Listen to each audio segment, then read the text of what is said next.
Привет на всички!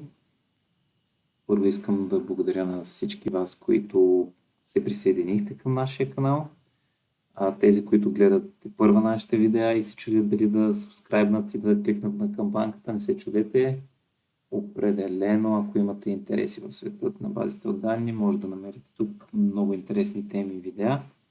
Но отново благодаря, че така продължаваме да растем и да се развиваме, което ни мотивира да говорим по още и още интересни теми. Днес ще си говорим за SQL Union. Това е вид обединяване на SQL заявки. Едно така по-интересно, по-различно, по-разчупено в сравнение с Join. И за да може да разберете за какво по-конкретно говорим, нека да минем към първото ни примерче, в което виждаме как имаме две таблици. Една, която е employee с имена на служители, някакъв пощенски код, имаме региони и нямаме никаква логическа и физическа връзка между тези две таблици. Но искаме да имаме репорт, в който да виждаме и имената на служителите и имената на регионите в една колона. Това реално с Join не е възможно. Такъв вид обединение става не с друга, а точно с Union. Искаме просто да добавим редове в нашия резултат, в нашия репорт, като буквално залепяме резултатът от първата таблица, редовете от първата таблица към редовете от втората таблица. Как се случва това и като синтаксис, нека да видим сега. В нашия хипотетичен пример, ние сме корпорация, която купува и A1 и Viva.com. Тук имаме employees, select звезда employees A1, select звезда employees Viva.com. И искаме в момента да видим като репорт и резултат от нашия репорт информация и за Viva.com и за A1 служителите.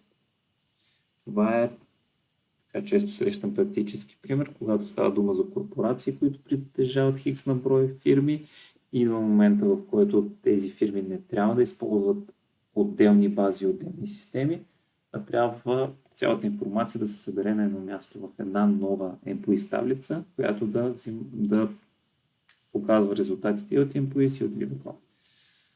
Ако нямаме такава обща таблица и искаме да разберем кои са имената, телефоните и имейлите на служителите в A1, какво правим? И отиваме, изпълняваме заявка, която да прочете информацията от тази таблица. Ако искаме за Viva.com, правим също.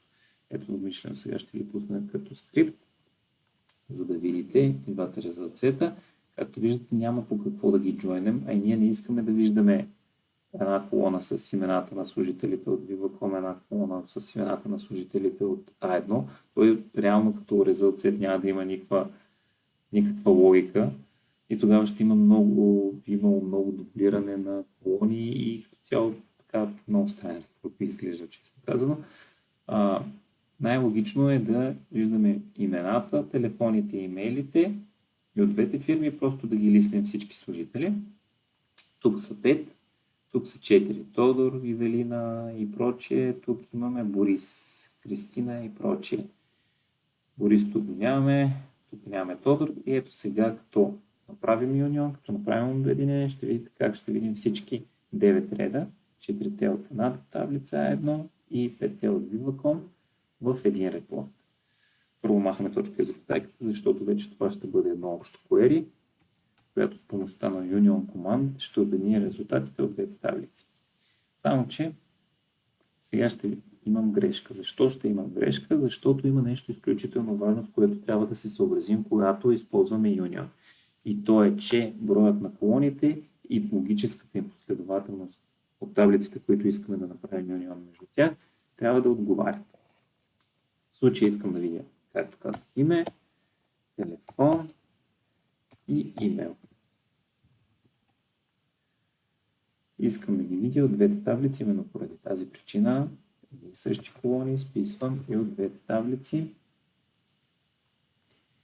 И вуаля, виждам нашият репорт с нашите 9 служители, които работят за нашата корпорация. Без значение, че в нашата корпорация притежава 2 отделни фирми, ние искаме да виждаме общия репорт. И искаме, примерно, за Коледа да се свържем с всички наши служители, да им пратим някаква честитка, някаква картичка, пожелание, подарък и така нататък, ако сме още по-готини. Но да, разбрахте ми идеята, искаме да ги видим в един общ репорт. И ето как може да обединим информацията от две таблички, но не с помощта на Join, а с помощта на Union, който, пак повтарям, добавя редове. Това е неговата магия. Така да го кажем. Надявам се този пример ви е помогнал да разберете, що за животно е Union. Ако ви е било полезно това видео, станете част от нашия канал, сабскрайбнете го, кликнете на камбанката. Ако вече сте го направили, ще се радвам да ви видя и в следващото видео. Благодаря ви за гледането. До следващия път.